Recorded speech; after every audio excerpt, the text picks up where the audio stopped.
सुंदर तो हा माधव बलवा तो हा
सीधरारा तिनी कळी काळा सीधरारा तिनी कळी काळा सीधरारा तिनी कळी काळा सीधरारा तिनी कळी काळा सीधरारा तिनी कळी काळा सीधरारा शिव नाम उच्चारा शिव नाम उच्चारा शिव नाम उच्चारा कळी काळा सीधरारा तेरी कळी काळा सीधरारा तेरी कळी काळा सीधरारा एकनाथ महाराजांचा सीधरारा तेरी कळी काळा सीधरारा तेरी कळी काळा सीधरारा ऐसा नामाचा महिमा ऐसा नामाचा महिमा ऐसा नामाचा महिमा नकळेची अगमा निगमा नकळेची अगमा निगमा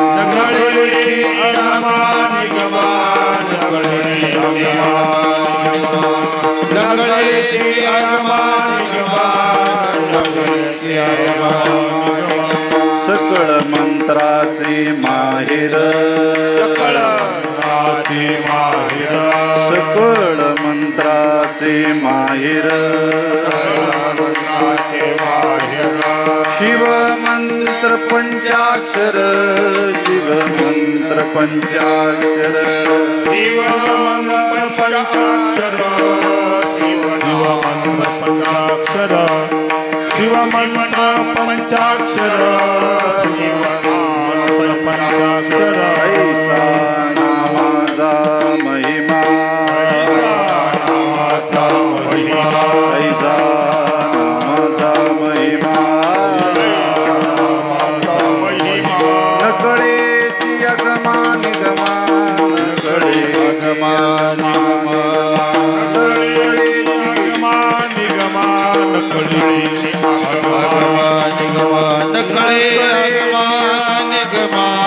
नकळे अगमा एका जनार्दनी वाचे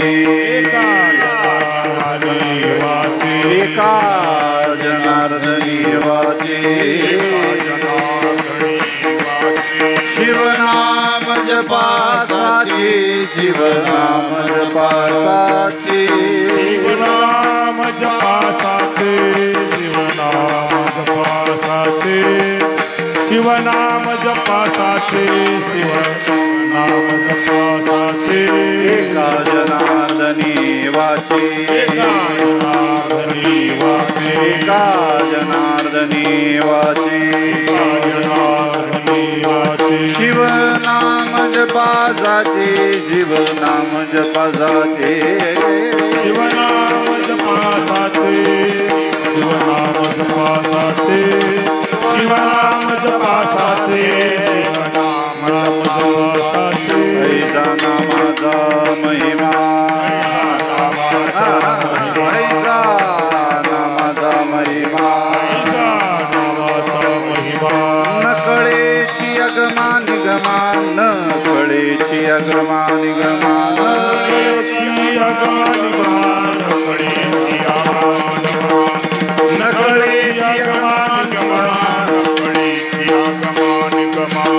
विठोपाद कुमाई जय जय विठोपाद कुमाई उच्चारा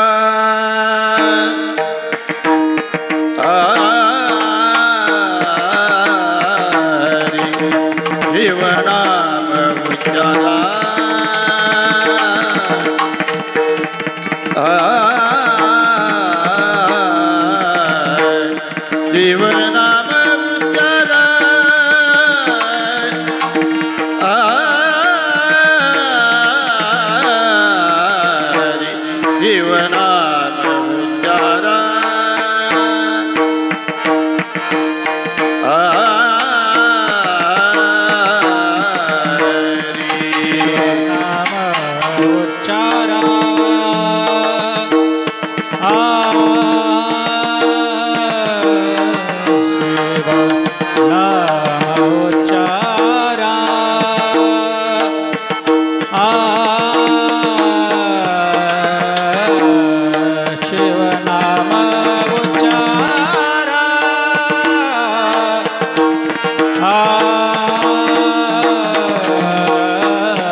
शिवनाम उच्चारा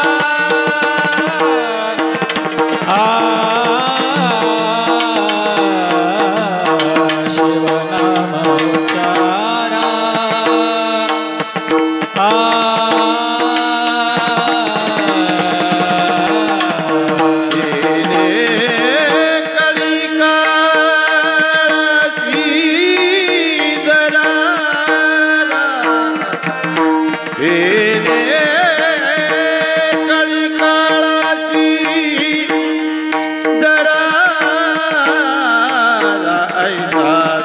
नामाचा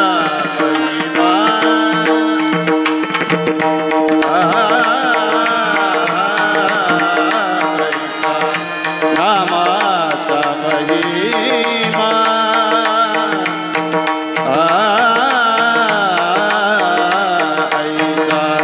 नामाचा महिमा नामाचा महिमा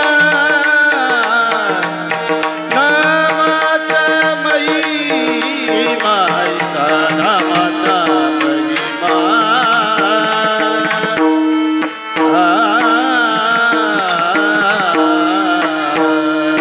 तेन कळे काळासी दरारा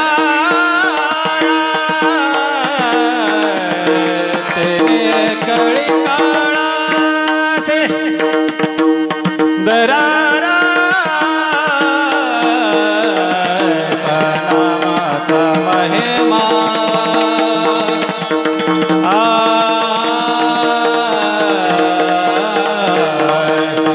नामाचा महिमा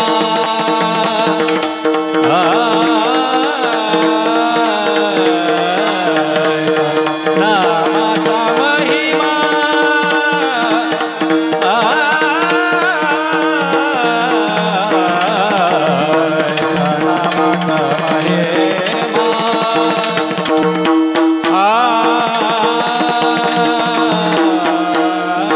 शिवनाम उच्चारा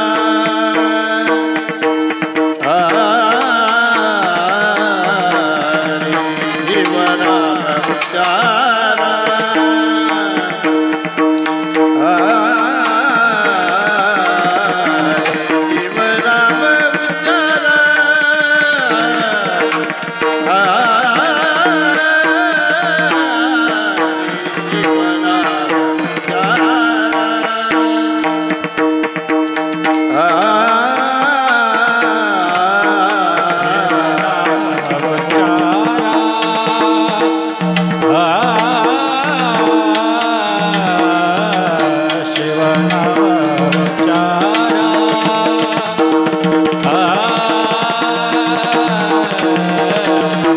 शिवनाम उच्चारा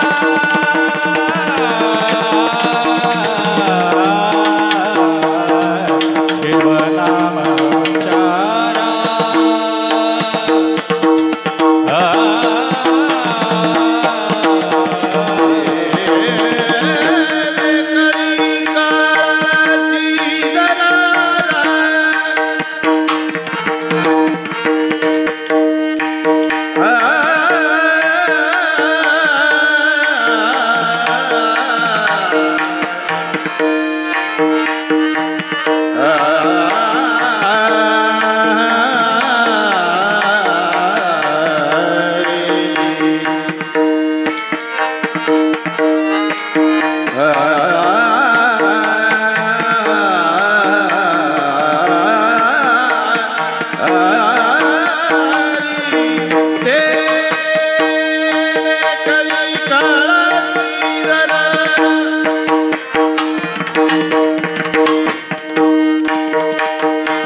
नामाचा महिमा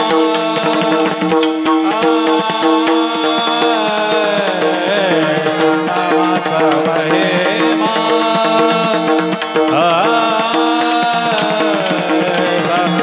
नामाचा महिमा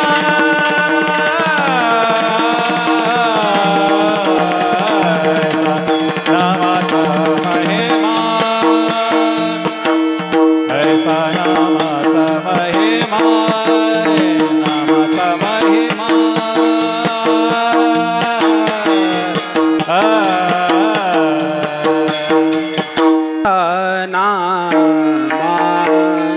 नामाचा महिमा ऐसा नामाचा महिमा ऐसा नामाचा महिमा ऐसा नामाचा महिमा ऐसा नामाचा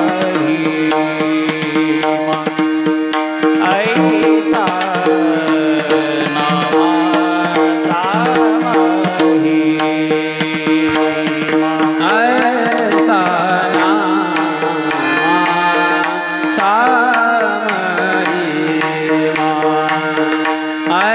ऐसा नामाचा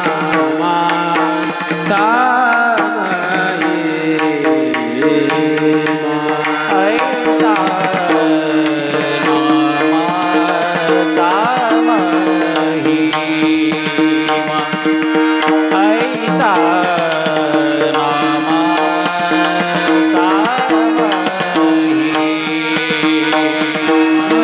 नकळेची आग माने ग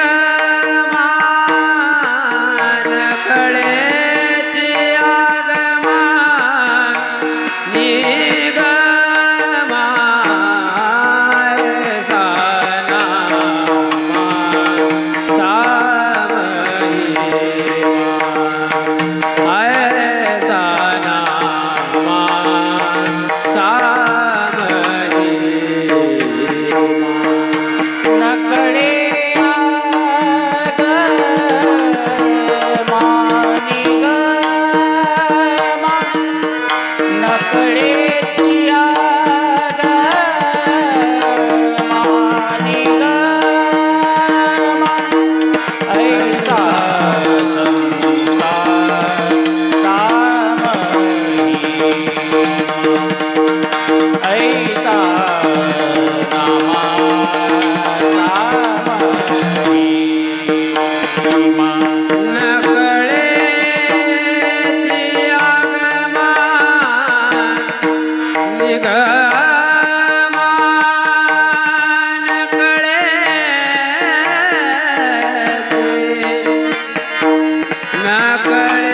नकळेची आग मानी ग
विचारा तिणी कडी काळासी दरारा ऐसा नामाचा महिमा न कळीची अगमा निगमा सकळ मंत्राचे माहेर शिवमंत्र पंचाक्षर ऐसा नामाचा महिमा न कळीची अगमा निगमा एका जनार्दनी वाचे शिवनाम जपासाचे ऐसा नामाचा महिमा न कळीची अगमा निगमा विठ्ठल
आता कीर्तन कसं का होईना, एकदा देवाचं नाव घेता आलं बस झालं, आता आवाज राहिला का आणि गेला काय.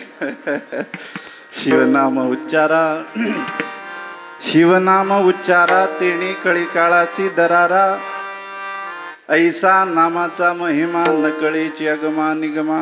अभंगातून शांती ब्रह्म पैठण निवासी नाथ महाराज यांनी आपल्या सगळ्याला नामाचा महिमा सांगितला. प्रत्येक संतांनी आपल्याला नामाचा महिमा सांगितलेला दिसून येतो. सांगणारी मंडळी अनेक आपल्याला भेटतात, पण सगळीच सांगणारी काही सारखी नसतात. काही उत्तम असतात, काही मध्यम असतात, काही अधम स्वरूपाची दर्जाची असतात. उत्तम स्वरूपाची दर्जाची कोण, जे स्वतः अनुभव घेऊन सांगणारी असतात अशी. मध्यम दर्जाची कोणती, जी स्वतः अनुभव घेत नाहीत पण एखाद्या अनुभव संपन्न महात्म्याचंच ऐकून सांगतात, इतरांचं नाही. आणि अधम दर्जाची कशी, जे स्वतःही अनुभव घेत नाहीत, अनुभव संपन्न महात्म्याचं ऐकतही नाहीत, मग आपल्या बुद्धीला जे पटेल, आपल्या तर्काला जे उतरेल ते सांगत राहणार. अधम दर्जाची अनेक मंडळी आपल्याला, खरं तर मला अनेक वेळेला वाटतं, वारकरी संप्रदायाशी संबंधित असणारा मनुष्य, वारकरी संप्रदायाशी जोडला गेलेला मनुष्य जेवढा भाग्यवान आहे जगाच्या पाठीवर, तेवढा दुसरा कोणी भाग्यवान नाही. कारण आपल्या संप्रदायात आलेल्या प्रत्येकाला सांगणारे संत महात्मे भेटले. आपण इतरांचं चिंतन करा, इतरांपैकी काही जणाला सांगणाराच भेटला नाही. काही जणाला सांगणारा भेटला पण यथार्थ सांगणारा भेटला नाही. काही जणाला यथार्थ सांगणाराही भेटला पण हिताचं सांगणारा भेटला नाही. विठ्ठल विठ्ठल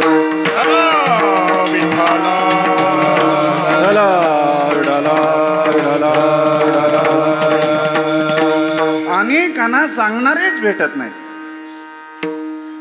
माझ्या जीवनात घडलेला प्रसंग सांगतो. आपल्या सगळ्याला माहिती आहे, सद्गुरू गुंडामारा संस्थांचा दिंडी सोहळा असतो. बरोबर मधला मुक्काम, आम्हाला जायला 19 दिवस लागतात आणि 19 दिवसामध्ये जो बरोबर मधला दिवस येतो तो इथं मुक्कामाचा असतो. याच मंदिरामध्ये आम्ही मुक्काम करतो आणि पुढं मागून जेवढे दिवस लागले पुढं तेवढेच दिवस लागतात. शेवटचा मुक्काम होता आणि शेवटच्या मुक्कामाच्या रात्री शेवटचं प्रवचन चालू होतं आणि त्या प्रवचनामधून मी वारी कशी केली पाहिजे, वारीत काय केलं पाहिजे, काय नाही केलं पाहिजे याचा निर्देश आमच्या वारकरी मंडळीनं देत होतो. त्यांना सांगितलं, बाबांना आपण वारी करता आलो, वारी ही साधना आहे. दिंडी निघाली, काहीतरी आपल्याला चाली चांगल्या ऐकायला मिळतात, चालायला मिळतं, खायला मिळतं, गोळा करायला मिळतं म्हणून वारी नाही. मग वारी ही साधना आहे आणि या साधनेच्या काळामध्ये आपण काय केलं पाहिजे, पहिल्यांदा आपल्यातला एखादा दोष निवडला पाहिजे आणि तो दोष निवडून या साधनेच्या काळामध्ये तो कसा दूर करता येईल याच्यासाठी प्रयत्न केला पाहिजे. अशा पद्धतीने वारी करायची. प्रत्येक वर्षी आपण वारीला येतो, तेच 20 दिवस, तेच 22 दिवस, 23 दिवस असतात. या 23 दिवसात काय करायचं, पहिल्यांदा आपला दोष घालवायला सुरुवात तरी करायची. पूर्ण जाईल न जाईल माहिती नाही, पण तिथून सुरुवात करायची. पुढच्या वारीत आल्यानंतर थोडासा पुढचा प्रयत्न करायचा. असं करत करत वारी जर आपण करू तर एका दिवशी आपल्याला वारीचं खरं फल प्राप्त होईल, असं मी आपल्या वारकऱ्यांना सगळा निर्देश केला, उपदेश केला. आणि हे झाल्यानंतर आम्हाला माहितीच नाही, बाजूलाच रुक्मिणी मातेची दिंडी उतरली आणि त्या दिंडीतले गृहस्थ आले, विद्वान होते, अभ्यासू होते आणि ते येऊन मला दर्शन घेऊन म्हणायला लागले, महाराज आम्ही एवढी वर्ष झाली वारी करतो पण आम्हाला असं सांगणारच कोणी भेटला नाही. विठ्ठल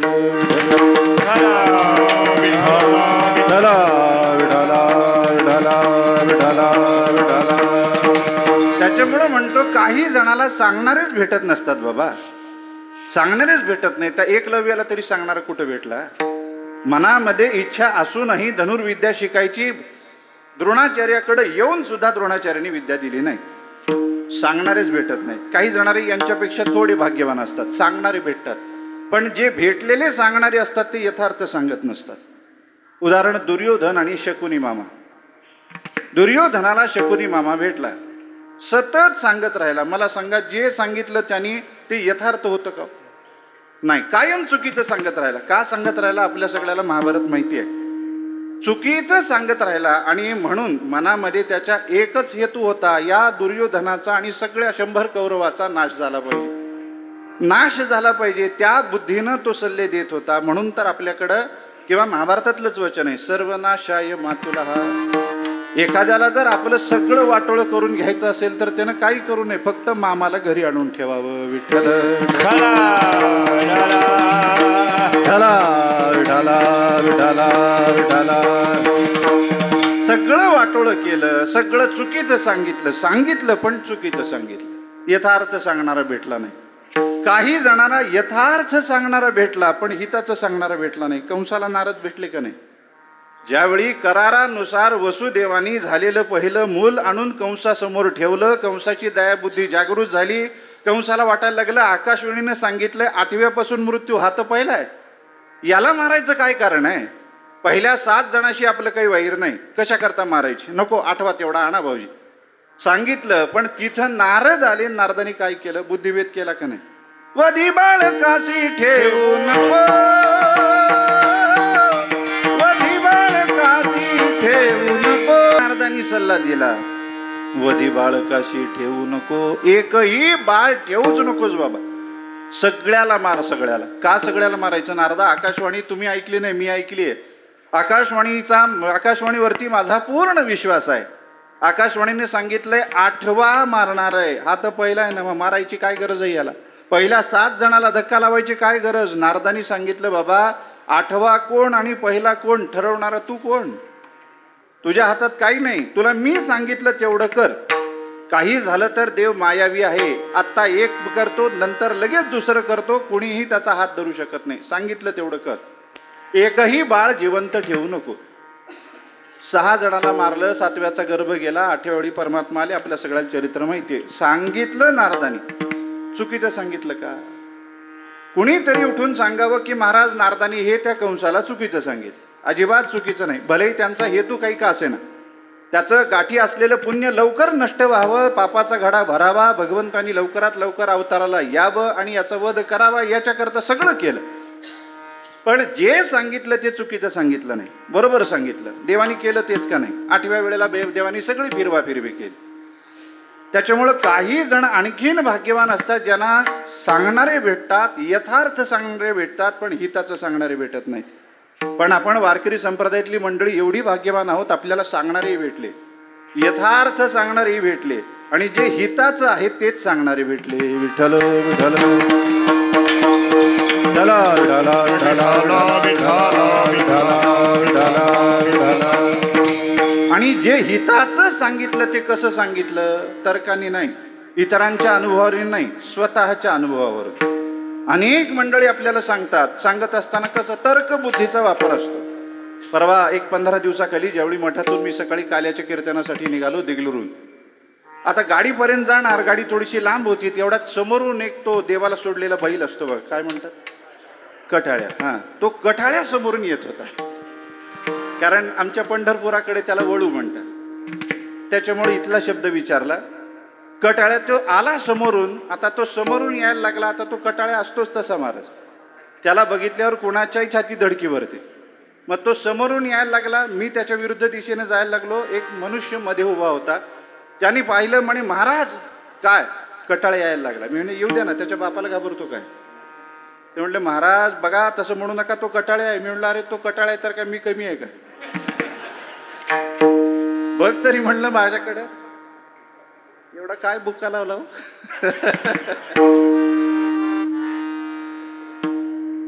बोलूही दे ना, तो सारखं पडायला लागला खाली. चला विठ्ठला विठ्ठला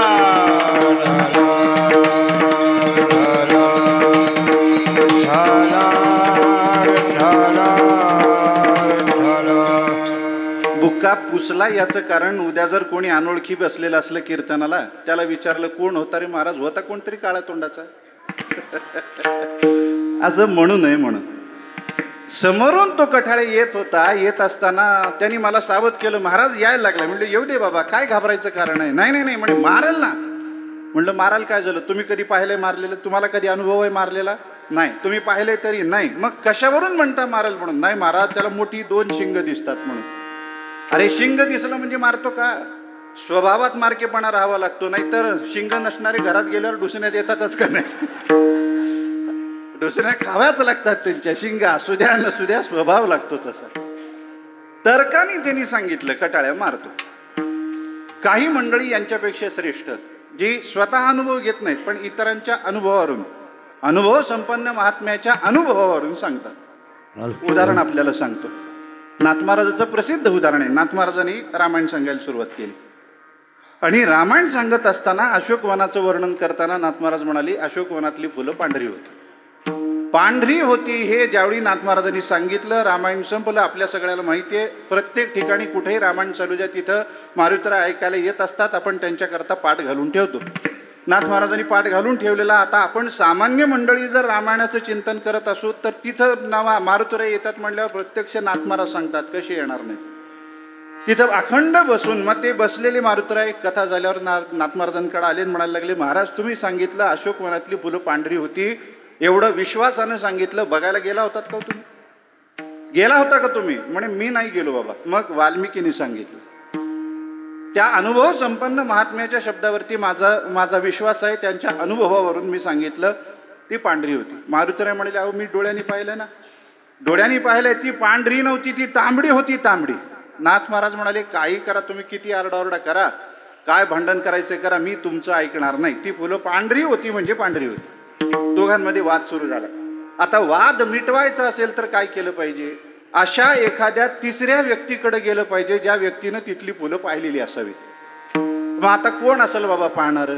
मारुतीरायांच्या लक्षात आलं, आमच्या दोघांच्या व्यतिरिक्त एकच जण आहे, ते म्हणजे सीतामाई. सीतामाईने ती फुलं पाहिलेली. सीतामाई तिथं अशोकवनामध्ये किती दिवस होत्या याच्याबद्दलच वाद आहे. काही मंडळी म्हणतात त्या 6 महिने होत्या, काही मंडळी म्हणतात त्या 10 महिने होत्या, काही मंडळी म्हणतात त्या 11 महिने 14 दिवस होत्या. प्रत्येकाने काय गणित लावलं माहिती नाही. एकाने तर मोजून सांगितलं 435 दिवस होत्या. होत्या झालं किती दिवस होत्या याच्यात भानगडीत न पडता बरं आपण हे केलेलं बरं, चिंतन केलेलं. एवढ्या दिवस त्या तिथे होत्या, त्यांनी जवळून फुलं पाहिलेली आहेत. आपण त्यांना जाऊन विचारू. नाथ महाराज एवढे मनातून आनंदित झाले. म्हणे बरं झालं ना, मारुतीरायाशी भांडण घालायचं काय कारण आहे? म्हणे माझं एक वाक्य, त्या एका वाक्यामुळे मारुतीरायाचं दर्शन झालं. आता यांच्याशी थोडा वाद घातल्यामुळे दुसरा फायदा व्हायला लागला, सीतामाईचं दर्शन व्हायला लागलं. एवढी आनंदाची गोष्ट आहे. म्हणे चला वादाचं काय, आपण हारलो तरी चालतो, काही झालं तरी चालतं म्हणे, पण सीतामाईचं दर्शन होणार. हे दोघेही आले सीतामाई पुढे. सीतामाईनी पाहिलं, मारुतीराय आले तर सोबत नाथ महाराज आहेत. मारुतीराय काय रोजचेच आहेत, पण नाथ महाराज आले ना. नाथ महाराजांना पाहिलं सीतामाई म्हणायला लागली, महाराज इकडं कुठं? आणि आमच्या मारुतीसोबत? म्हणे होय, आमच्या दोघात वाद लागला आई साहेब. काय वाद आहे? म्हणे अशोकवनातली फुलं कोणत्या रंगाची होती? काय म्हणणं तुमचं? माझं म्हणणं पांढऱ्या रंगाची होती. मारुतीराय म्हणायला लागले, माझं म्हणणं तांबड्या रंगाची होती. सांगा पांढऱ्या रंगाची होती का तांबड्या रंगाची? आईसाहेबांनी सांगितलं, नाथ महाराज तिथली फुलं पांढऱ्या रंगाची नव्हती. बरं, आता पांढऱ्या रंगाची नव्हती म्हटल्यावर मारुतीराय म्हणाले, एकच पक्ष उरला, तांबड्या रंगाची. माझं सिद्ध झालं बघा. म्हणे सांगत होतो का नाही तांबड्या रंगाची होती. आईसाहेब म्हणाले, बाबा मारुती तिथली फुलं तांबडी नव्हती रे. मग कोणती होती? म्हणे निळ्या रंगाची होती. दोघांचं भांडण सुरू झालं, तिसराच पक्ष निर्माण झाला. 3 पक्षात सुरू झालं. आता तिघे म्हणून सत्ता चालवतात हे वेगळं, पण त्याला भांडणं एकमेकातली मिटवावी लागतात. तिघांमध्ये भांडण सुरू झालं. आता हे भांडण मिटवणार कोण? विचार चालू झाला. म्हणे आता चौथा असा पाहिजे ज्यांनी ती फुलं पाहिलेली. चौथं कोण आहे बाबा? म्हणे प्रभू रामचंद्र. आता याच्यातही काही जणांनी वाद घातले. काही जणांचं म्हणणं, युद्धानंतर सीतामाईची भेट झाली ती रणांगणावरती, प्रभू रामचंद्राची सीतामाईची. काही जण म्हणतात सीतामाईला घेऊन जाण्याकरता प्रभू रामचंद्र अशोकवनात आले, सीतामाईला सोबत घेतलं आणि जाता जाता ते अशोकवन जिथं माझ्या सीतेला ठेवलं ते कसं होतं ही पाहायची इच्छा झाली म्हणून ते पाहायला आले. आपल्याला दुसरा पक्ष सध्या कामाचा. तिथं भगवान आले, भगवंतानी तिथली सगळी ती शोभा पाहिली, सीतामाईला सोबत घेतलं आणि ते परत आले. म्हणजे भगवंतानी ते अशोकवन पाहिलं, वाटिका पाहिली. आपण त्यांच्याकडे जाऊ. नाथ महाराजांना एवढा आनंद झाला. म्हणे काय देवा कृपा तुमची माझ्यावरती. एकदम तिघाचं दर्शन, मारुतीरायाचं दर्शन झालं, आईसाहेबाचं दर्शन झालं, आता प्रत्यक्ष प्रभू रामचंद्राचं दर्शन होणार. चला म्हणे जाऊन प्रभू रामचंद्रासमोर. सगळे प्रभू रामचंद्रासमोर आले. प्रभू रामचंद्रांनी पाहिलं, सीता आली. प्रभू रामचंद्रांनी पाहिलं, मारुती आला. प्रभू रामचंद्रांनी पाहिलं, नाथ महाराज आले. एकदम प्रभू रामचंद्र उठून उभे राहिले. म्हणे नाथा या या या या. कसे काय आलात? म्हणे देवा वाद मिटवायचा आहे त्याच्याकरता आलो. काय वाद आहे? म्हणे आमच्या तिघांचा एक पक्ष आहे देवा. सीतामाईचा एक पक्ष, मारुतीरायाचा एक पक्ष आणि माझा एक पक्ष. म्हणे काय? माझं म्हणणं अशोकवनातली फुलं पांढरी. मारुतीरायचं म्हणणं तांबडी, आईसाहेबाचं म्हणणं निळी. तुम्हीच निर्णय द्या, तुम्हीच निर्णय द्या. आता प्रभुरामचंद्र पडले पेचात. बायकोचं हो म्हणावं तर हे दोघं नाराज होणार, मारुतीचं हो म्हणावं तर बायको नाराज होणार, नाथ महाराज नाराज होणार. नाथ महाराजाचं म्हटल्यावर तर आपलं कामच संपलं. सेवकही जाईल आणि बायकोही जाईल. मग काय आता काय करावं बाबा? प्रभू रामचंद्रांनी थोडासा विचार केला आणि सांगितलं, बाबानो म्हणे मी कोणाचाही पक्ष घेणार नाही, कोणाची बाजू घेणार नाही, जे सत्य आहे ते सांगणार आहे, कुणीही वाईट वाटून घ्यायचं नाही. म्हणे देवा तुमच्या शब्दावर आमचा विश्वास आहे, सांगा फुलं कशी होती? प्रभू रामचंद्र म्हणाली निळी होती.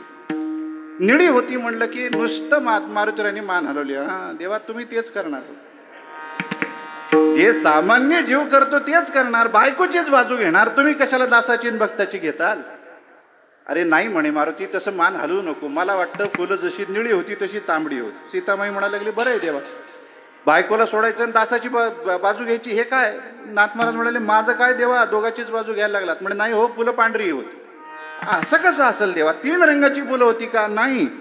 मग एक कुठला तर रंग निश्चित सांगा. मग भगवंताने सांगितलं मुळात फुलं पांढरीच होती, पण रागानं त्या अशोकवनामध्ये प्रवेश करणाऱ्या मारुतीला ती लागामुळे लाल दिसली आणि अखंड डोळ्यामुळे मध्ये मी असल्यामुळं त्या सीतेला तीच पांढरी फुलं निळी दिसली. विठ्ठल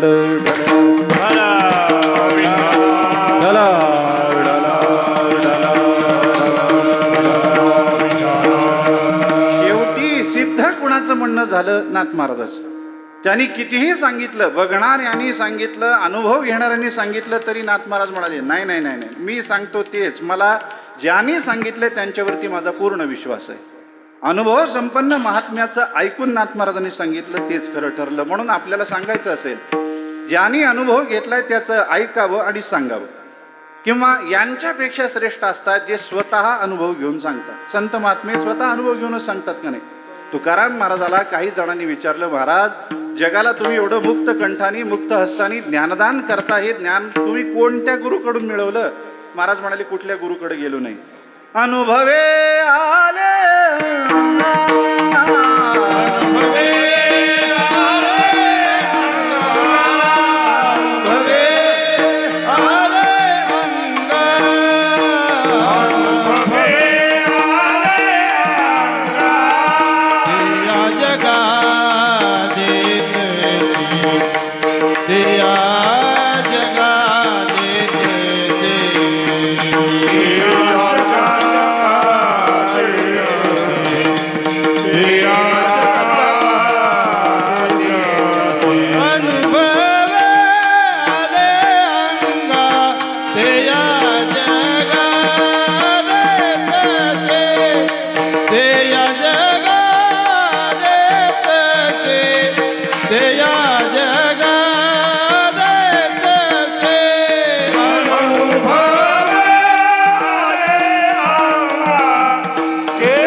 अनुभवी आले अंगा ते या जगा देतसे नवती हात तुके बोल मूळ बोल अंतरीची. तुकाराम महाराज म्हणतात आमचे बोल हात तुके नाहीत. हात तुके म्हणजे अंदाजाचे, तर्काचे, अटकळीचे, अनुमानाचे असे नाहीत. मग मूळ ओल अंतरीचे, आम्ही अनुभव घेतो मग जगाला देतो. त्याच्यामुळं संत महात्मे जे सांगतात ते अनुभवपूर्वक असतं. मग जे जे त्यांनी सांगितलं ते अक्षरशः संतांनी अनेक गोष्टी आपल्याला सांगितल्या, त्या सगळ्या अनुभवपूर्वक. नाथ महाराजांचा आपल्याला दृष्टांत माहिती आहे. समजा संतांना एखाद्या गोष्टीचा अनुभव नसेल तर तो पहिल्यांदा घेतात आणि मग त्याला उपदेश करतात का नाही. नाथ महाराजांकडं ती आई मुलगा घेऊन गेली, कशासाठी? त्याला गुळ खायची सवय होती म्हणून. ती गुळ खायची सवय त्याची जावी, नाथ महाराजांनी सांगावं म्हणून. किती गुळ खायचा? रोज 1.5 किलो गुळ तो खायचा. कधी 1/2 किलो खायचा, कधी अर्धा किलो खायचा, कधी 1 किलो खायचा. आणि चुकून माकून जर एकादशी शिवरात्री आली तर 1-1 किलो पार करायचा. एवढा गुळ तो खायचा. आता एवढा गुळ खातो म्हटल्यावर आईला चिंता वाटायला लागली, कारण आईच्या मनात काय सतत लेकरूच असतं ना. लेकुराचे हित माऊलीचं चित्त सतत काय करत असतं तर आपल्या लेकराचं हित वाहत असतं. लेकराचे हित वाहे माऊलीचे चित्त. तिचं चित्त अखंड आपल्या मुलाचं हित वाहणार. ते म्हणायला लागलं, असं जर माझं बाळ रोज एवढं गुळ खायला लागलं तर एखादा आजार जडेल, आयुष्यात गुळ खाता येणार नाही. काय करावं? सगळे प्रयत्न झाले. शेवटी शेजारणीनं सांगितलं, बाई एक शेवटचा कर, नाथ महाराजांकडून याला सांगून घे. नाथ महाराजांनी एकदाच सांगितलं तुझं काम होईल. त्या बाईनं आपल्या मुलाला घेतलं, नाथ महाराजांकडे नेलं. नाथ महाराज कामात होते असताना जाऊन सांगितलं, महाराज म्हणे माझ्या मुलाला गुळ खायची सवय आहे, एवढा आपण याला खाऊ नको, सांगा माझं काम होईल. नाथ महाराज म्हणाले, बाई सांगेन पण आज नाही, 8 दिवसांनी. 8 दिवसांनी या म्हटल्यावर त्या बाईने विचार केला, आता 8 दिवस याला परत घेऊन जायचं घरी, म्हणजे काय करायचं? रोज पाव किलो हिशोबाने 2 किलो गुळ घ्यायचा बांधून घरी गेली. 8 तुकडे केले आणि व्यवस्थित रोज एक एक तुकडा द्यायला लागली. 8वा तुकडा आल्यानंतर तिच्या लक्षात आलं, आज नाथ महाराजांकडे घेऊन जायचं. नाथ महाराजांकडे घेऊन जायचं. त्याला आंघोळ घातली, कपडे वगैरे व्यवस्थित केले आणि हातात गुळाचा खडा दिला. नाथ महाराजांकडे निघाली. 8वा दिवस उजाडल्यानंतर नाथ महाराजांनी काय केलं? दुसरं काहीच काम केलं नाही, फक्त या लेकराची वाट पाहणं एवढंच काम केलं. मला नेहमी या लेकराचा हेवा वाटतो. केवढं भाग्यवान लेकरू आहे, केवढं भाग्यवान. आपण संतांची वाट पाहतो, पण त्या लेकराची वाट संत महात्मे पाहत होते. आपणच नाही, तुमच्या माझ्यासारखा सामान्य जीवच नाही, नामदेवरायांसारखे सुद्धा वाट पाहतात का नाही? अखंडित नामा त्यांची वास पाही, अखंडित नामा त्यांची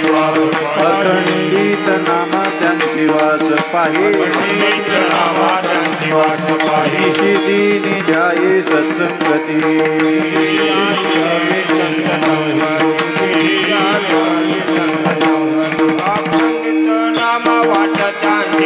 अखंडित नामा त्यांची वास पाही,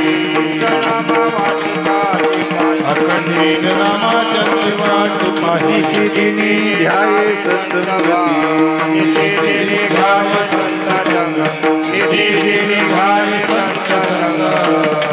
अखंडित नामात त्यांची वास पाहे. त्यांची म्हणजे कुणाची? ब्रह्मादिक ज्यांची वंदिते पायवणी त्यांची. नाम घेता वदनी दोष जाती त्यांची. होका दुराचारी विषयी असक्त संत कृपे त्वरित उद्धरतो त्यांची. अखंडित नामा वास पाहे. या संतांची अखंड वाट नामदेवराय पाहतात. पण या मुलाचं भाग्य किती, याची वाट नाथ महाराज बघायला लागले. येर झाऱ्या घालणं चालून एवढ्यात नाथानं दिसलं वाड्याच्या दारामध्ये. ती माय माऊली आपल्या लेकराला घेऊन आली. नाथ महाराजांनी पहिल्यांदा त्या लेकराकडे पाहिलं. बरं, नुसतं पाहिलं नाही, धावत पळत जाऊन त्याला आईच्या कडेवरून घेतलं, आपल्या मांडीवरती बसवलं, पहिल्यांदा त्याच्या डोक्यावरून आपला हात फिरवला. या 2 गोष्टी म्हणजे अलौकिक गोष्टी आहेत. या 2 गोष्टी, या 2 पैकी एखादी जरी गोष्ट एखाद्या जरी जीवाच्या बाबतीत घडली तर त्याची अवस्थाच बदलून जाते. ज्ञानोबाराय म्हणतात, ही असो दिठी जयावरी झळके, की पद्म करू माथा पारुके, तो जीवची परी तुके महेशीची. ज्ञानोबाराय म्हणतात, एखाद्या वरती संतांची सद्गुरूंची दृष्टी पडली, काय होतं? तो जीवची परी तुके महेशीची. किंवा त्यांचा हात वरद हस्त डोक्यावरून फिरला गेला, काय होतो? तो जीवची परी तुके महेशेसी. तो सामान्य जीवच पण महेशाच्या बरोबरीला जाऊन बसतो. एवढा मोठा अवस्थेत बदल होऊन जातो. महाराजांनी दोन्ही केलं. त्याच्यावर दृष्टीही टाकली, त्याला मांडीवर घेतलं, डोक्यावरून हात फिरवलं आणि फक्त सांगितलं, बाळा गुळ खाऊ नको. गुळ खाशील तर तुला काहीतरी असा आजार जडेल ज्याच्यामुळे तुला आयुष्यात गुळ खाता येणार नाही. लगेच त्या मुलाने हातातला गुळाचा खडा टाकून दिला. टाकून दिल्यानंतर आईच्या लक्षात आलं, आपल्या मुलावरती परिणाम झाला. इतके दिवस आपण सांगत होतो गुळ खाऊ नको, ओढून घेतला खडा तर ते रडायचं, पण आता स्वतःहून टाकून दिलं, परिणाम झाला. आनंदानं त्या बाईनं नाथ महाराजाच्या मांडीवरून मुलाला ओढून घेतलं, वाड्याच्या बाहेर गेली. 10 पावलं पुढे गेल्यानंतर परत आली. परत आलेल्या आईला पाहिलं. नाथ महाराज म्हणायला लागले, काय झालं बाई, आता का परत आलात? तुमचं काम तर झालं, मुलाला उपदेश केला, त्यांनी गुळाचा खडा टाकून दिला, आता तुम्ही का परत आलात? का परत आलात? त्यांनी विचारलं. आई म्हणायला लागली, महाराज एवढं सांगायचं होतं तर 8 दिवस आधी सांगायचं ना, किमान म्हणजे 2 किलो गुळाचे पैसे तरी वाचले असते, तेवढा तरी फायदा झाला असता. म्हणजे का सांगितलं नाही आधी? त्या नाथ महाराजांनी त्या मायमाऊलीला सांगितलं, बाई 8 दिवसाखाली मी जर सांगितलं असतं तर याच्यावर परिणाम झाला नसता. का? कारण मला अनुभवच नव्हता ना. या 8 दिवसामध्ये मी गुळाचा कण सुद्धा खाल्ला नाही, त्याचा पहिल्यांदा अनुभव घेतला आणि मग याला उपदेश केला. विठ्ठल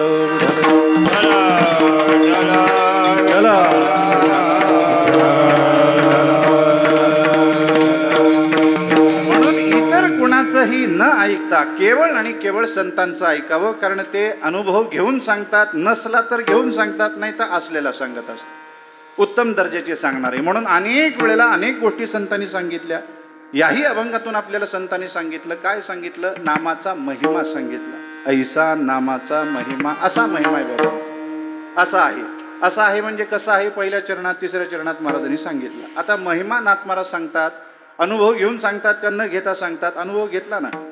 एखाद्या गोष्टीचा अनुभव घ्यायचा असेल, आता नामाचा महिमा आपल्याला जाणून घ्यायचा असेल, त्याचा अनुभव घ्यायचा असेल, तर काय करावं लागतं?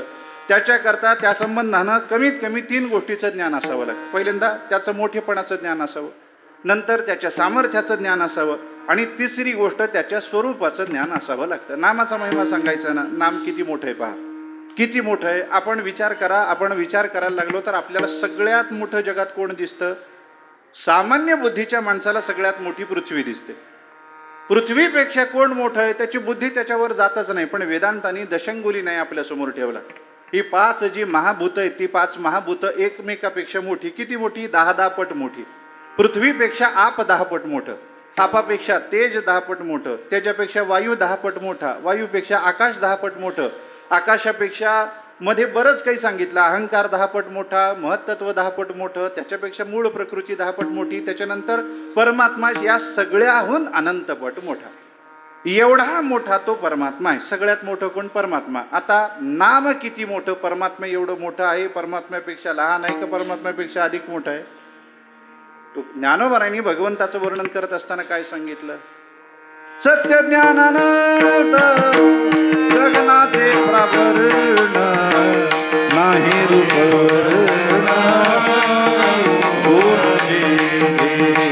नाही रूप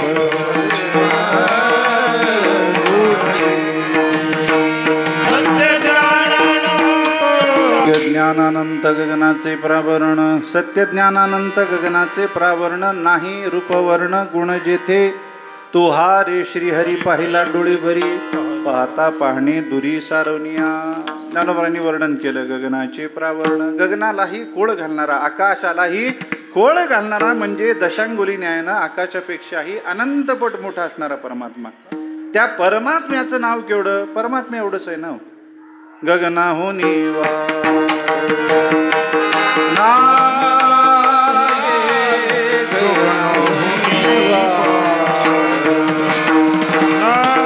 गगनाहुनी वाढ, गगनाहुनी वाढ नाम आहे. जसा परमात्मा गगनाचे प्रावरण, तसं भगवंताचं नाम गगनाहुनी वाढ म्हणजे भगवंता एवढंच आहे.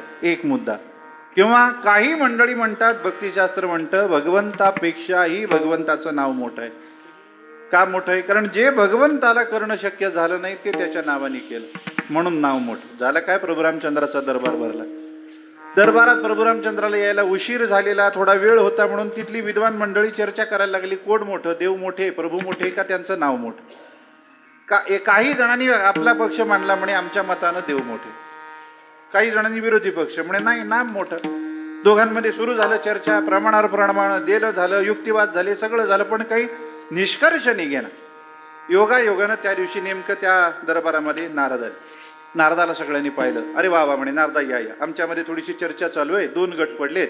काय चर्चा चालू आहे? कोण मोठं? देव मोठे का देवाचं नाव मोठं? म्हणे कोणाचा कोणता पक्ष आहे? यांचा पक्ष आहे देव मोठे, आमचा पक्ष आहे देवाचं नाव मोठं. म्हणे सांगा, तुम्ही आता त्रिकालदर्शी आहात, तुम्हाला सगळं कळतं, सांगा. आता हे सांगा म्हणायला आणि प्रभुरामचंद्र येऊन आसनावर बसायला गाठ पडली. नारदांनी पाहिलं प्रभुरामचंद्र आलेत. आता देवासमोर काय बोलावं? देवासमोर म्हणावं देवाचं नाव देवापेक्षा मोठं आहे म्हटलं तर देवाला वाईट वाटेल. मग आता काय करा? त्यांनी सांगितलं, आता उत्तर मी देऊ शकत नाही. म्हणे मी उत्तर तुम्हाला उद्या देतो. आता नाही, उद्या देतो. बरं ठीक आहे. मग झालं, कामकाज सुरू झाला. नारद बसले तिथं, बघायला लागले कोण कोण कुठं बसलंय. सगळी मंडळी बसलेली होती. मारुतीरायाचा शोध नारद घेत होते. त्यांना लक्षात आलं कोपऱ्यामध्ये मारुती बसलाय. काय चालू आहे? काय नाही, डोळे झाकलेत, आपलं नामस्मरण चालू. इकडे दरबारात काय चाललंय काय नाही, काही देणं घेणं नाही, नामस्मरण चालू. नारद गेले मारुतीरायापाशी. मारुतीला आवाज दिला, मारुती.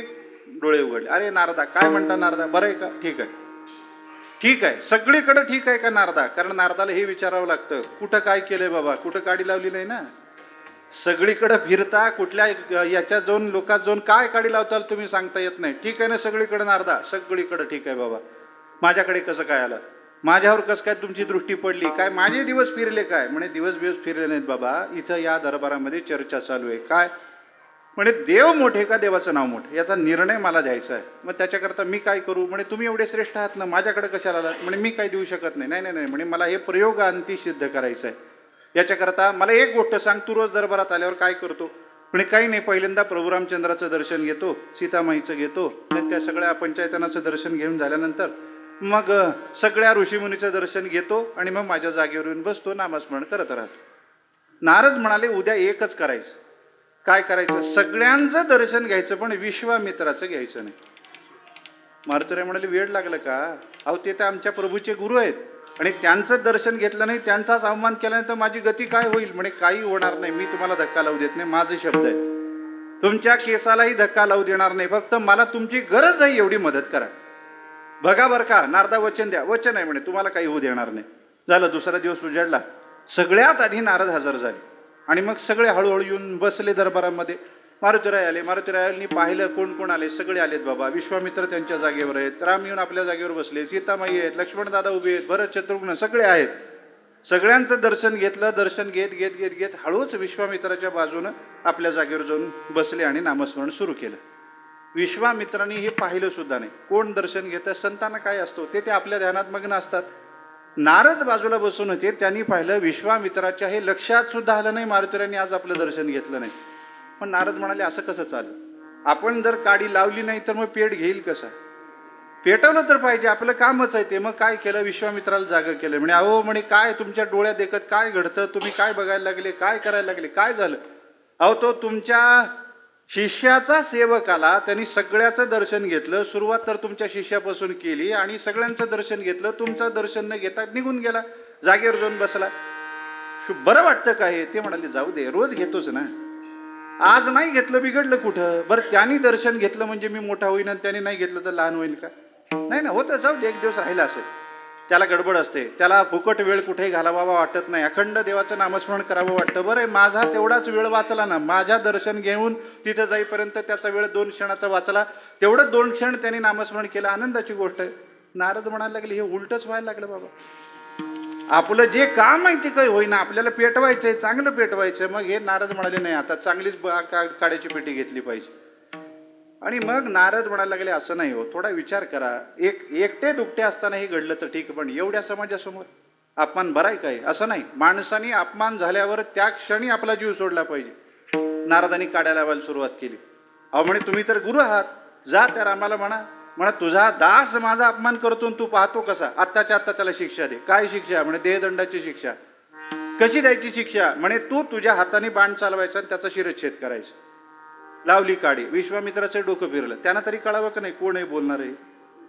पण डोकं फिरल्या प्रभू रामचंद्राचा कारभार थांबवला. म्हणे रामा थांबा, काय झालं गुरु महाराज? म्हणे तुझ्या दासाने काय केलं बघ. म्हणे काय? सगळ्याला नमस्कार केला, दर्शन घेतलं, माझं घेतलं नाही. म्हणे आता तू त्याला शिक्षा दे, तुझ्या गुरुचा अपमान त्याने केला, शिक्षा दे. काय शिक्षा देऊ महाराज? म्हणे त्याला देहदंडाची शिक्षा. तू स्वतःच्या हाताने धनुष्य घेऊन बाण त्याच्यावर लावायचा, दोरी ओढायची आणि त्याला मारायचं. तर प्रभू रामचंद्र अशा द्विधा मनस्थितीत सापडले, ऐकायचं गुरुचं आणि वध करायचं आपल्या प्राणप्रिय दासाचा. देव म्हणे काय झालं सांगा? म्हणे खरं तर तो माझा दास आहे ना, त्यांनी तुमचा अपराध केला, मला शिक्षा द्या, त्याला मला द्यायला सांगू. नाही नाही म्हणे, त्यालाच दिली पाहिजे. आता हे ज्यावेळी मारुतीरायांनी ऐकलं त्यावेळी तिरक्या नजरेनं पाहिलं नारदाकडे. म्हणे काय केलं हे? भलं चांगलं चालू होतं, खाणं देवाचं नाव गाणं, म्हणे हे काय लावून ठेवलं आता? आता देवानी बाण, दुसऱ्याने कुणी मारला असतं तर ठीक आहे, पण देवानी बाण मारला म्हणजे मी किती मोठा चिरंजीव असून काय फायदा? देवाचा बाण लागला, मी काही राहणार नाही. काय केलं नारदा? हे काल वचन दिलंय. म्हणे मी दिलंय वचन, ते मी पाळणार आहे. तुम्हाला एक उपाय सांगतो. काय? भगवंतानी जागा निश्चित केल्यानंतर, तुम्हाला जी शिक्षा द्यायची वेळ निश्चित केल्यानंतर एक काम करायचं, त्या वेळेच्या आधी जाऊन शरयूचं स्नान करून यायचं आणि जिथं जागा निश्चित केली तिथं उभं राहायचं, हात जोडायचे, जे सतत करतात तेच करायचं, देवाचं नामस्मरण करत उभं राहा, बाकीचं मी सांभाळून घेतो. वेळ निश्चित झाली, जागा निश्चित झाली, जाहीर झालं आणि सगळ्याला कळालं प्रभू रामचंद्र स्वतःच्या हाताने मारुतीरायाचा शिरच्छेद करणार. आता ही वेळ निश्चित झाली म्हटल्यावर त्या वेळेच्या थोडा वेळ आधी मारुतीराय गेले, शरीरची आंघोळ केली, स्नान केलं, आले त्या जागेवर उभे राहिले, हात जोडले, नामस्मरण सुरू केलं. सगळा समुदाय तिथं जमा झाला. प्रभू रामचंद्रांनी जड अंतकरणाने धनुष्य उचललं, त्याला बाण लावला, ती प्रत्यंच्या ओढली मारुतीकडे, त्याचा नेम धरला, असा दिशा केली आणि बाण सोडला. बाण सोडल्या सगळ्याला वाटलं प्रभू रामचंद्राचा बाण आहे, एकाच बाणात काम होईल, एकाच बाणात. पण तो बाण जवळ गेला आणि मारुतीच्या जवळ जाऊन खाली पडला.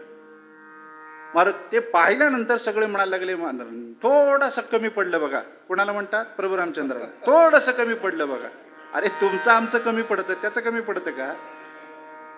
अजून थोडा जोर लावा. रामचंद्राने थोडी जोरी ओढली, सोडलं. दुसरा बाण जवळ जाऊन खाली, तिसरा खाली, चौथा खाली, 50 बाण झाले, काही जवळ जायचं ना. शेवटी विश्वामित्र म्हणाले, हे बघा, प्रभू रामचंद्राला म्हणायला लागले, तुम्हाला मारायचं तर खरं मारा, उगं नाटक करू नका. मी मारल्यासारखं करतो, तू रडल्यासारखं करू नका. खरं मारायचंय मनातून तर माना. ते म्हणाले, अहो महाराज, मी मनातून बाण चालवतो, इथून सोडलेलं बाण त्याच्या जवळ जात नाही, त्याला मी काय करू? तो काय करतोय मला माहिती नाही. विश्वामित्रांनी हे ऐकलं, म्हणे थांबा, तो काय करतोय मी बघतो. जवळ गेले आणि मारुतीच्या ओठाजवळ कान नेले. लगेच कानात त्यांच्या नामस्मरण आलं, श्रीराम जय राम जय जय राम, श्रीराम जय राम जय जय राम.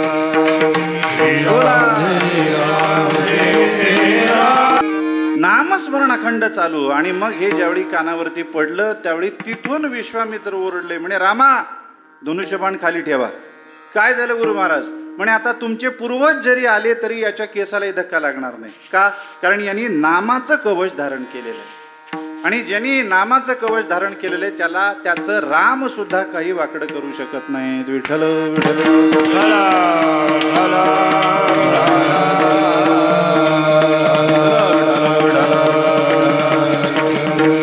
सिद्ध झालं, रामापेक्षाही रामाचं नाव मोठं.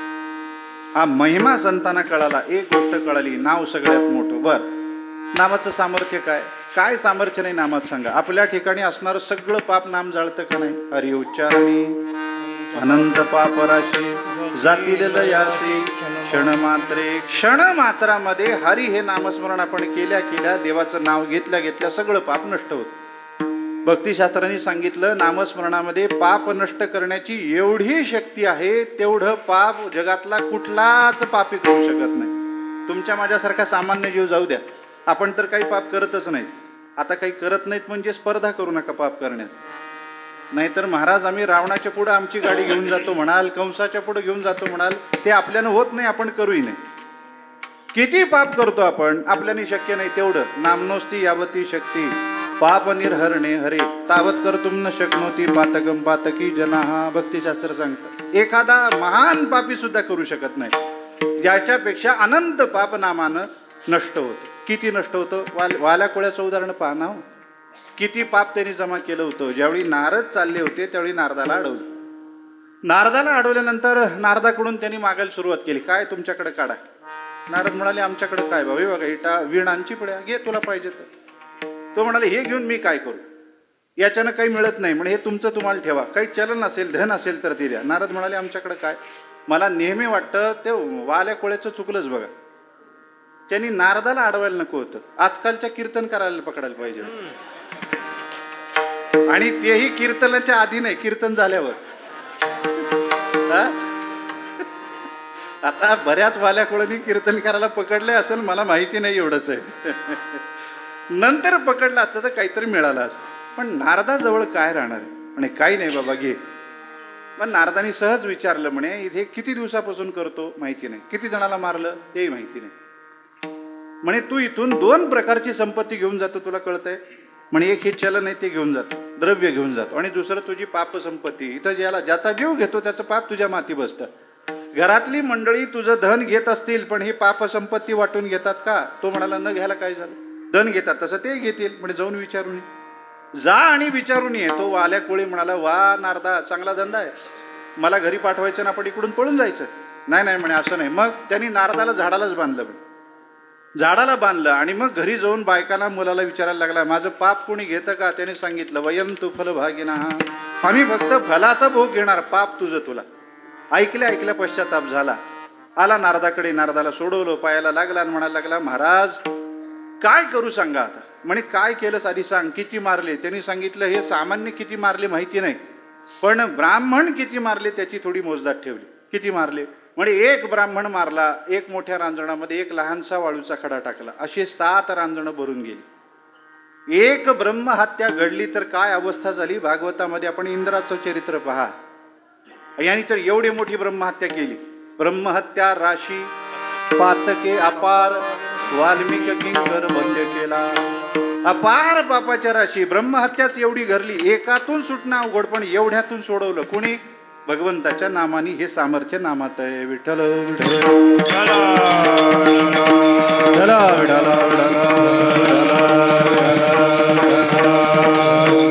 तर आता नामाचं स्वरूप काय आहे भक्तिशास्त्राला विचारा. जे देवाचं स्वरूप आहे तेच नामाचं स्वरूप आहे. नामचिंतामणी कृष्ण चैतन्य रस विग्रहा पूर्णा शुद्धो नित्यमुक्तो अभिन्नत्वान नाम नामिनो. भक्तिशास्त्र सांगतं नाम कसं चिंतामणी आहे. परमात्मा कसा तसं नाम. जसा देव चिंतामणी तसं नाव चिंतामणी. जसा देव रसविग्रह आहे तसा देव तो नामही रसविग्रह आहे. जसा परमात्मा तसं पूर्ण शुद्ध नित्य मुक्त अभिन्नत्वान नाम नामिनो. नाम आणि नामी याच्यात अभेद असल्यामुळं जसा देव तसं नाव आहे. जेही नाम सेही रूप कबीरजीने सांगितलं. किंवा तुकाराम महाराज म्हणतात तुका म्हणे नाम चैतन्य हे निज धाम, चैतन्य हे निज धाम, चैतन्य हे निज धाम.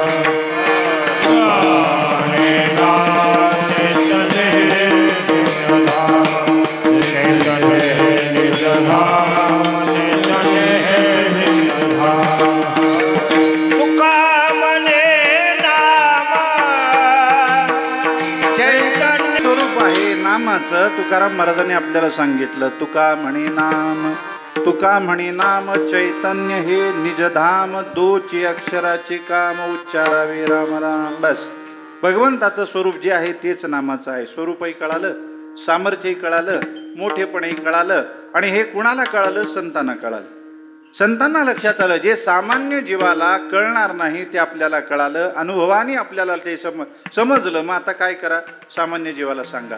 आणि मग सामान्य जीवाला सांगण्याकरता महाराजांनी आपल्याला नामाचा महिमा सांगितला. अभंगाच्या पहिल्या चरणात शिवनाम उच्चार विठोबार कुमारी, विठोबार कुमारी, जय विठोबार कुमारी, जय जय विठोबार कुमार, विठोबार कुमार, विठोबार कुमार.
आता मी खाली बसतो. काही नाही, खाली बसवलं कशा करता? कुणाकुणाचे गुडघे शाबूत आहेत बघायचं होतं. ज्यांचे चांगले ते बसू शकतात, उठू शकतात. आता आजकाल आहे व्याधी, त्याला काय करतायत? चाल शेवट घ्यायची. शिवनाम उच्चारा, शिवनाम उच्चारा तेणी कळी काळासी दरारा, ऐसा नामाचा महिमा न कळीची अगमा निगमा. आपल्याला नामाचा महिमा नाथ महाराजांनी आपल्याला अभंगातून सांगितला. महाराज म्हणतात शिवनाम उच्चारा. कसा उच्चारा? कसाही उच्चारा. कसंही देवाचं नामस्मरण केलं तरी सुद्धा आपल्याला त्याचा फायदा होतो, त्याचं फल प्राप्त होतं. मग ते सरळ घ्या, उलट घ्या. आता आपण वाल्या कोळ्याचं चरित्र पाहून आलो. वाल्या कोळ्यानी भगवंताचं सरळ नाव घेतलं का? नाही. त्याला म्हटलं नारदानी, याच्यातून तुला सुटून जायचंय बाबा तर देवाचं नाव घे. काय म्हणायचं? म्हण राम. राम तो म्हणायला लागला की जीव गेला तरी माझ्या तोंडातून हे शब्द बाहेर पडणार नाही. बरं, रोज काही अक्षर बाहेर पडत नाहीत, तीच अक्षरच आहेत, पण ही अक्षरं जी देवाच्या नावाशी जोडली गेलेली असतात ती अक्षरं माझ्या तोंडातून बाहेर पडणार नाहीत. मग काय करावं, कसं पडतील महाराज? देवाचं नाव तोंडात येण्याकरता हजारो जन्माचं पुण्य असावं लागतं. जयाचे वाचे पुढे भोजे, नाम नाचत असे माझे, जे जन्म सहस्त्र ओळगी जे, एक वेळ मुखासी यावया. नाम ज्ञानोबा म्हणतात, एकदा देवाचं नाव तोंडाला येण्याकरता हजारो जन्म देवाची सेवा घडावी लागते, नामस्मरण करावे लागतं. तिळे तिळे पुण्य साचा पुढे, तरी हे बहुता जन्मी जोडे, नाम तुझे वाचेसिया तुडे, समागम घडे संताचा. तिळा तिळानं अनेक जन्मामध्ये पुण्य जमा व्हावं लागतं, तेव्हा कुठं एखाद्या जन्मात देवाचं नाव तोंडाला येतं. तोंडाला देवाचं नाव येणं साधी गोष्ट नाही. आपण सहज घेतो देवाचं नाव, आपल्याला वाटतं त्याच्यात काय महाराज, त्याच्यात काय नाही बाबांनो. संतांनी सांगितले त्याच्यावरून थोडासा विचार करा. या जन्मात आपल्या मुखामध्ये देवाचं नाव येतंय, याचा अर्थच आपण मागच्या अनेक जन्मात भगवंताची सेवा केली, नामस्मरण केलं, म्हणून आपल्या तोंडाला देवाचं नाव येतं. विठ्ठल विठ्ठल.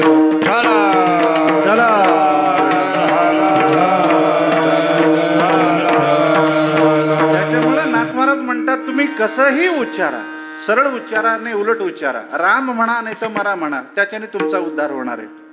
किंवा काही मंडळी उच्चारण करत असताना वेगवेगळ्यासाठी त्याचा वापर करतात. सांकेत्यम पारिहास्यम वा स्तोभम हेलनमेव वा वैकुंठ नाम ग्रणम अशेषा हगम हरम विदुः. आपल्याला भक्तिशास्त्रानं सांगितलं, काही मंडळी संकेत म्हणून देवाचं नाव घेतात. सांकेत्यम, जुन्या कीर्तनकार मंडळीने दृष्टांत सांगितला होता. म्हणे वाटमारी करणारी काही एक मंडळी होती, 3-4 मंडळी होती. त्याच्यात काय करायची म्हणे, एक जण जो प्रवासी आहे त्याच्या सोबत यायचं आणि सोबत येऊन यांनी धन कुठं लपवलेलं आहे याचा पहिल्यांदा पत्ता काढायचा आणि त्यांनी जिथं लपवलेलं आहे ते समोरच्याला कळवायचं. कसं कळवायचं, याला तर कळालं नाही पाहिजे, याने पुढच्याला सांगितलंय, मग त्याला याला न कळता त्याला कळालं पाहिजे. म्हणून ती मंडळी काय करायची म्हणे, प्रसंग घडला. एक कोणी असे श्रीमंत होते, प्रवास करत होते, जुन्या काळी प्रवास चालू होता, त्याने आपलं सगळं धन असं उदराला बांधलेलं होतं, पोटाला बांधलं होतं. त्याच्यावरती काय आतून बांधायचं, कंबर बांधली असेल, उपरणं बांधलं असेल, काय माझ्याकडे बघू नका, माझ्या पोटात फक्त तुम्ही म्हणाल महाराज बरंच मोठं झालंय, काय काय लपून ठेवलंय. काही नाही, तुमच्या सगळ्याचं प्रेमच आहे, आत दुसरं तिसरं काही नाही. एवढं ते सगळं त्यांनी पोटाला बांधलं आणि तो प्रवास करायला लागला. हे जो तपासणारा पहिला होता त्यांनी पाहिलं, यांनी कुठं बांधलंय धन, उदराला. मग आता तो पुढं चालायला लागला, हा मागं चालायला लागला. मग आता मागं चालत असताना पुढच्याला सांगायचंय की याच्या पोटाला धन बांधलेलं आहे. यांनी मागून त्याला पाहिलं, हात वर केला, दामोदर भगवान, दामोदर भगवान. दामोदर म्हणजे दाम उदर, आता कळालं. दामोदर म्हणजे त्या लिलेकडे जायचं नाही, जिथं भगवंताला पोट्याला दाम बांधलं, ते दोरी बांधून टाकलं उखळाला, ते नाही. याचं म्हणणं दामोदर, उदराला दाम बांधलंय, धर याला, काय करू, वासुदेव भगवान. वासुदेव म्हणजे वेळू वासु देव, हेच भगवान को वासुदेव. पकड याला आणि दे चांगले रट्टे, म्हणजे आपल्याला धन मिळेल. हे संकेतानं यांनी देवाचं नाव घेतलं. नाव घेतलं देवाचं संकेताने, पण उद्धार झाल्याशिवाय राहिला असेल का? उद्धार होतोच आहे. पारिहास्यम वा, एखाद्याची चेष्टा करायकरता आपण देवाचं नाव घेतो. काय महाराज, हरी हरी, रामकृष्ण हरी. आम्हाला दिंडीला निघाल्यावर बऱ्याच वेळेला अनुभव येतो. काही तरुण पिढी, त्यांना काय कळतो, तारुण्य अंगात असतं, त्या गाड्या घेतात, आमच्या विरुद्ध येताना दिसतात. आम्ही पायी चाललेलं, त्याच्यात माझ्या गळ्यात वीणा असते, डोक्यावर पटका असतो, कपाळाला गंध असतं. दिंडी पुढं पाहतात, मी मागं चालत असतो. चालत असताना माझ्याकडे बघतात, रामकृष्ण हरी, रामकृष्ण हरी, मला चिडवतात. मी त्यांना हात जोडून म्हणतो, बाबा झालं कल्याण तुमचं, झालं कल्याण. काय चिडवायचंय चिडवा, पण त्याच्या निमित्तानं तुमच्या तोंडाला देवाचं नाव तरी आलं, बास झालं, एवढंच नाव तुमचं कल्याण करेल. चिडवण्याकरता काही जण नाम घेतात, काही जण व्यर्थ तोंडातून शब्द काढतात. थंडी वाजायला लागली का वारकरी दुसरं तिसरं काही म्हणत नाही, हरी हरी हरी हरी. फार थंडी पडली महाराज, राम राम राम राम. आता ते रामराम थंडी हे झालेली बाधत असताना जरी तोंडातून गेलं तरी ते रामनाम आपल्यावर कृपा करणारं, उद्धार करणारं ठरतं. आणि काही वेळेला इतरांची हेटाळणी करण्याकरता आपण नामस्मरण करतो. त्या शिवरात्रीची कथा आहे बघा, त्याच्यात तो जो एक वेगळी कथा आहे. एक शिकारी रोज शिकारीला जायचा, जाताना असंच आपलं मंदिर, तसं मंदिराच्या वरून तो समोरून जायचा. एका दिवशी त्यांनी पाहिलं, अरे मंदिर सजवलंय, रोषणाई केलेली आहे, खूप गर्दी दिसते, काय चाललंय बघावं तरी. त्यांनी आत वाकून पाहिलं तर महादेवाचा अभिषेक चालू आहे, भजन चालू आहे, शिवहर शिवहर शिवहर त्यांचं भजन चालू. आणि मग यांनी ते सगळं पाहिलं, म्हणायला लागला काय माणसं वेळ आहेत बाबा, विनाकारण वेळ घालत बसतात, देवाने एवढं चांगलं शरीर दिलंय, हातपाय दिलेत, कुठं भजन करायचं, उठायचं उद्योगधंदा करायचा, मला रोज उठून किती ताप सहन करावा लागतो, सगळं साहित्य घ्या खांद्यावर, रानावानात जा, शिकार करा, घरी आणा, तेव्हा कुठं घरच्याचं पोट भरतं, हे सगळं सोडून इथं करत बसले. आज तर ते लोक काय त्या दगडावर पाणी घालायला लागले. आता काही लोकांना तो देव दिसतच नाही. पंढरपुरात सुद्धा अशी अनेक मंडळी मला येऊन भेटली. ज्यावेळी मी भजन करून देवासमोर उभा राहतो त्यावेळी एक गृहस्थ लांबच उभे, मी म्हणलं अहो जा ना, दर्शन घ्या. नाही नाही, पाहिला ना म्हणे देव पाहिला म्हणे, आज जाऊन पायावर डोकं टेकवा. त्या दगडाच्या काय पायावर डोकं टेकवायचं. मी म्हणलं बाबा तुझी बुद्धी दगड आहे, तुझी दृष्टी दगड आहे, ज्यावेळी तुझ्या दृष्टीत बदल होईल, तुझ्या दृष्टीतले बुद्धीतले दगड जातील, त्यावेळी दर्शनाला येईल, तोपर्यंत तुला अक्कल येणार नाही. देवाला दगड समजायचं. अरे या दगडावर काय पाणी घालायला लागले. गेला निघून गेला आणि हे मनात आलं, त्याचा दिवस असा पालटला, दिवसभर त्याला शिकारच मिळाली. संध्याकाळ झाली, संध्याकाळी त्यांनी ठरवलं म्हणे आता संध्याकाळ झाली, तळ्याच्या काठी बसावं, तिथं येतात जनावर पाणी प्यायला. आणि म्हणून त्यांनी तळ्याच्या काठी आपलं ते जाळं मांडलं आणि एका झाडावर चढला. नेमकं ज्या झाडावर चढला ते होतं बेलाचं झाड. आता समोर बघायचं, हातात धनुष्यबाण, आलेल्याला बाण मारायचा. समोर ते काही बेलपत्र यायला लागली, त्याने ते एक बेलपत्र तोडलं, असं बघितलं. अरे म्हणाले असंच बेलपत्र, असंच काहीतरी पान घेऊन ते त्या पिंडीवर वाहत होते बाबा, त्या दगडावर वाहत होते बाबा, आणि तोंडाने काय म्हणायचे, शिव शिव हर हर. असं चेष्टा करत करत त्याने ते खाली पान टाकलं. खाली टाकलेलं पान बरोबर महादेवाच्या पिंडीवर पडायला लागले. आणि त्याच्यामुळे झालं काय, याच्या संगतीत आलेल्या त्या हरिणांचा तरी उद्धार झाला, पण याचाही उद्धार झाला. विठ्ठल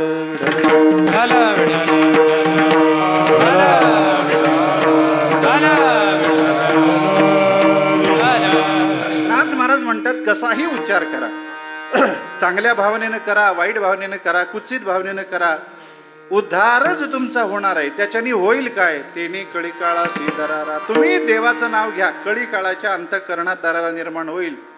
तुमच्या अंतःकरणात ज्याच्या संबंधाने भय आहे, त्याच्या अंतःकरणात तुमच्या संबंधाने भय निर्माण होईल. असा नामाचा महिमा आहे. ऐसा नामाचा महिमा न कळेची अगमा निगमा. बाबा हा महिमा एवढा अगाध आहे, एवढा कठीण आहे कळायला. अगमा निगमाला, वेदशास्त्राला सुद्धा कळत नाही. सकळ मंत्राचे माहेर, हे नाव म्हणजे सगळ्या मंत्राचं माहेर आहे. माहेर कोणाला म्हटलं जातं, माहेर शब्दाचा अर्थ आहे उत्पत्ती स्थान. माहेर कोणाला, मुलीचं माहेर म्हणजे काय, जिथं ती जन्माला आली ते. तसं हे शिवनाम हे सगळ्या मंत्राचं माहेर आहे, म्हणजे सगळी मंत्र याच्यापासून निर्माण झाली. एक माहेर म्हणजे विश्रांतीचं स्थान आहे. सगळी मंत्र ज्यावेळी सगळ्यावर उपकार करतात, त्यांना विश्रांती घ्यावी वाटते, त्यावेळी इथं येऊन शिवनामात येऊन विश्रांती घेतात. सगळ्यांचं ते आश्रय स्थान आहे, सगळ्यांना सुख देणारं ते स्थान आहे. सकळ मंत्राचे माहेर शिवमंत्र पंचाक्षर. पंचाक्षर मंत्र कोणता, नमः शिवाय. नमः शिवाय हा मंत्र काय आहे, सगळ्या मंत्राचं माहेर घर आहे. काय सामर्थ्य आहे त्याच्यात माहिती आहे. आपण शिवलीलामृत ग्रंथ पहा, त्या ग्रंथामध्ये यादव कुळात आलेल्या दाशार्ह राजाची कथा आहे. त्याची राणी होती कलावती. आता ती कलावती राणी व्रतस्थ होती आणि हे राजाला माहिती नाही. राजाला तिची इच्छा झाली, राजाने निरोप पाठवला की राणी साहेबाला या म्हणावं. राजे साहेब वाट पाहतात. पहिला निरोप गेला, राणी काही आली नाही. दुसरा निरोप गेला, राणी आली नाही. तिसरा निरोप गेला तरी राणी येणार. राजा रागवला, स्वतःहून आपण राणीच्या महालात आला आणि म्हणायला लागला काय राणी साहेब, मी बोलवतो तुम्ही येत नाहीत. त्यांनी सांगितलं महाराज मी व्रतस्थ आहे, त्याच्यामुळे मी येऊ शकत नाही, तुमची इच्छा पूर्ण करू शकत नाही. असं नसतं. पतिव्रतेचं पहिलं काम काय असेल तर पतीची इच्छा पूर्ण करणं.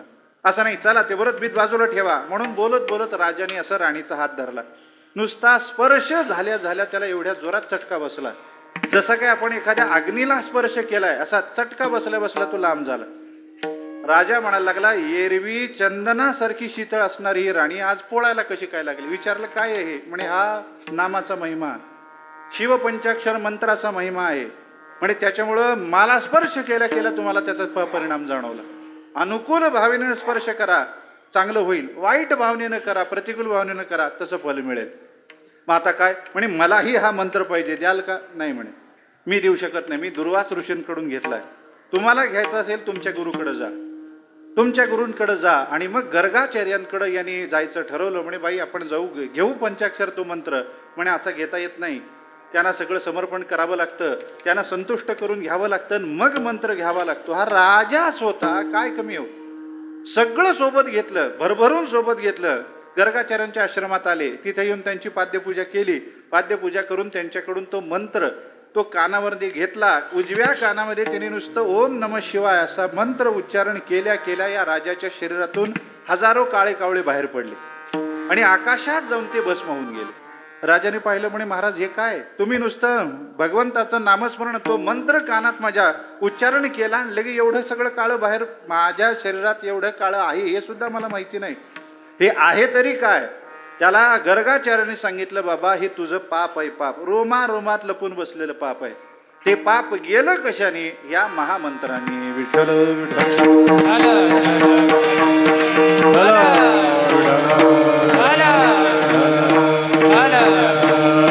हा मंत्र, हा ओम नमः शिवाय मंत्र सामान्य नाही, शिवनाम सामान्य नाही, सगळ्या मंत्राचं ते माहेर आहे. आणि म्हणून आपल्याला नाथ महाराजांनी सांगितलं, बाबांनो हा मंत्र जो साचा आहे तो अखंड वाचेनं जपत जा. एक जनार्दनी वाचे एक जनार्दनी वाचे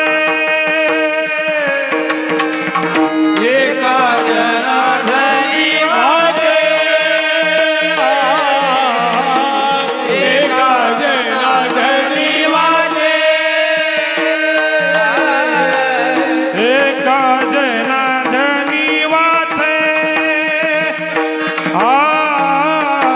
एक जनार्दनी वाचे एक जनार्दनी वाचे एक जनार्दनी वाचे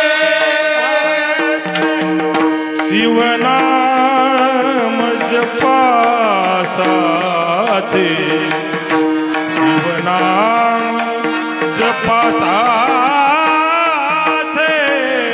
ऐसा नामाचा महिमा ऐसा नामाचा महिमा शिवनाम जपासाचे शिवनाम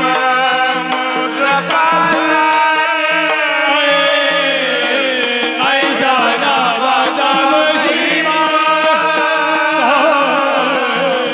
ऐसा नामाचा महिमा सकळेची अगमा Nigma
नकळेची आगमा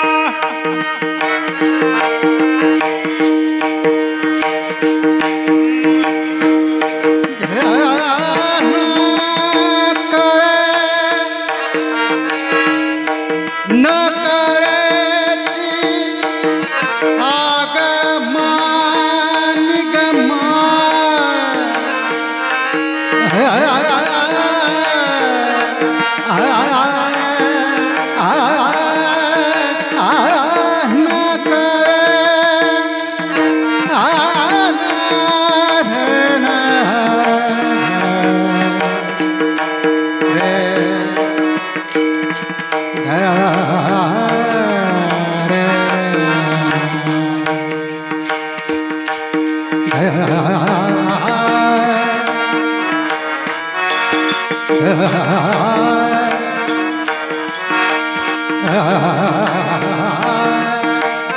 Ah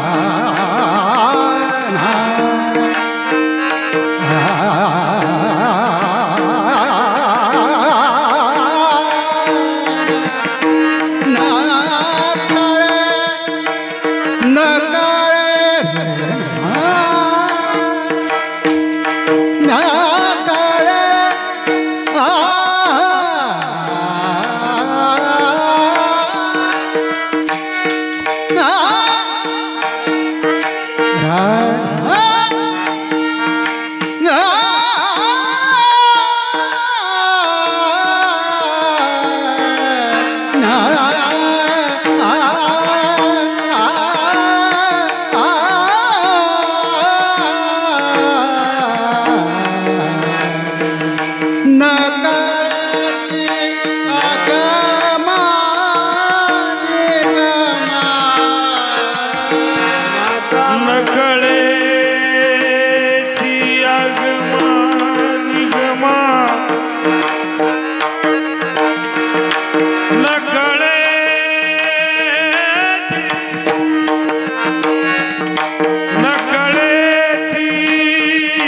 आगमा Nigma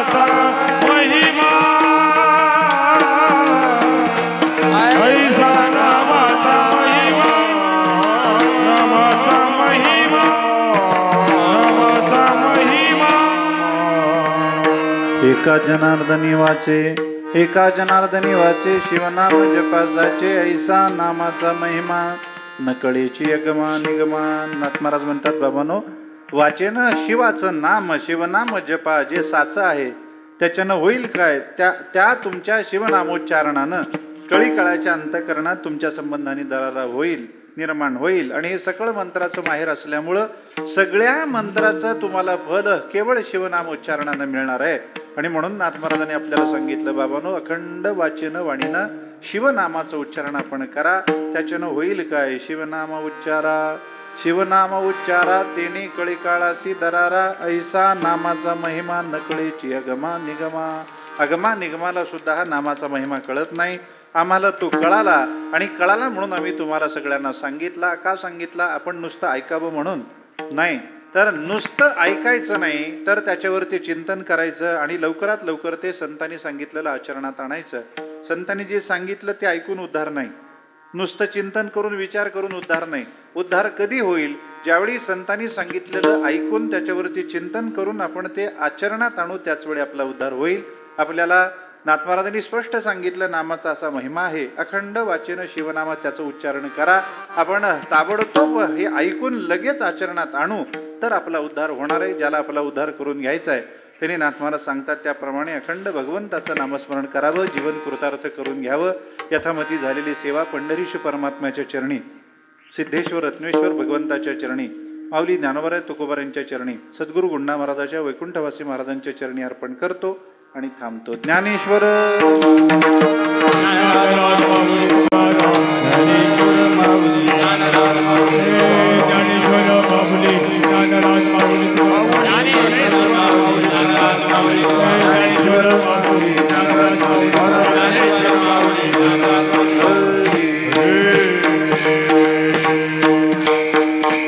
Tukaram Tukaram Tukaram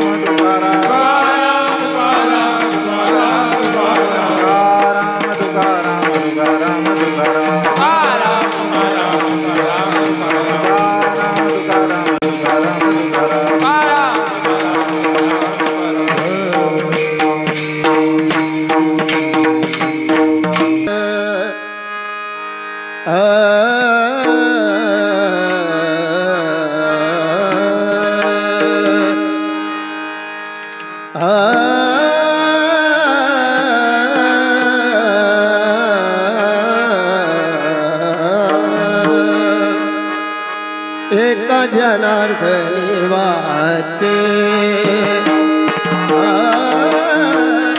एक जनार्दनी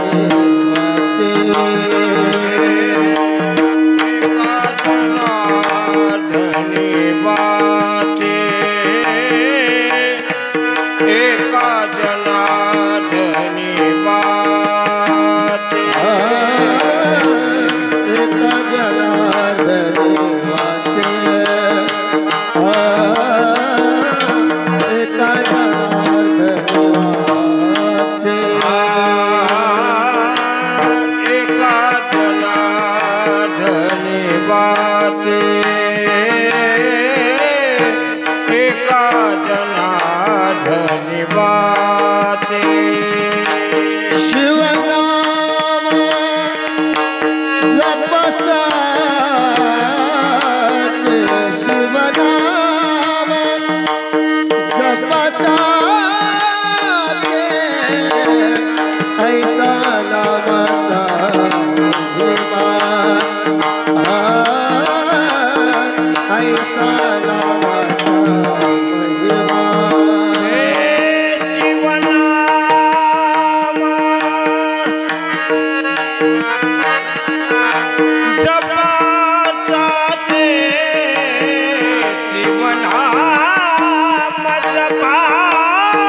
Sa